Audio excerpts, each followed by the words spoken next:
తెలంగాణ రాష్ట్రంలో కనబడుతున్న ప్రతి అభివృద్ధి పనుల్లో కేసీఆర్ ముద్ర కనిపిస్తోందని ఎమ్మెల్సీ కవిత తెలిపారు. మెదక్ జిల్లా కూచారం అంజన్న ఆలయ అభివృద్ధి కోసం బీఆర్ఎస్ హయాంలో 25 లక్షల ఫండ్ ఇచ్చామని కవిత గుర్తు చేశారు. కూచారం అంగరంగ వైభవంగా నిర్వహించిన హనుమాన్ జయంతి ఉత్సవాల్లో కవిత, బీఆర్ఎస్ నేతలు పాల్గొన్నారు. ఆలయానికి వచ్చిన కవితకు పూర్ణ కుంభంతో పురోహితులు స్వాగతం పలికారు. అనంతరం కూచారం ఆంజనేయ స్వామిని కవిత దర్శించుకుని ప్రత్యేక పూజలు చేశారు.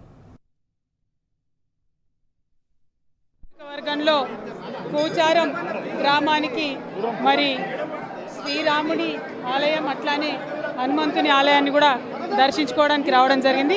తెలంగాణ ఉద్యమ సందర్భం నుంచి కూడా ఇప్పటి వరకు స్ఫూర్తిదాయకంగా అనేక కార్యక్రమాలు చేస్తూ వచ్చినారు.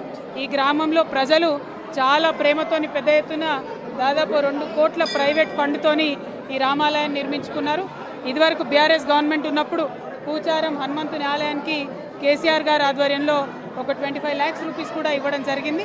మరి వారందరూ కూడా చాలా స్ఫూర్తిదాయకంగా పెద్ద ఎత్తున కార్యక్రమాలు నిర్వహిస్తే మనం ఇవాళ ఈ గ్రామంలో జరిగిన ప్రతి అభివృద్ధి కార్యక్రమంలో గౌరవనీయులు కేసీఆర్ గారి యొక్క ముద్ర మనకు కనబడుతూ ఉంటుంది. మరి భగవంతుడు హనుమంతుడు అంటేనే అందరికీ అండగా నిలిచేటటువంటి స్వామి.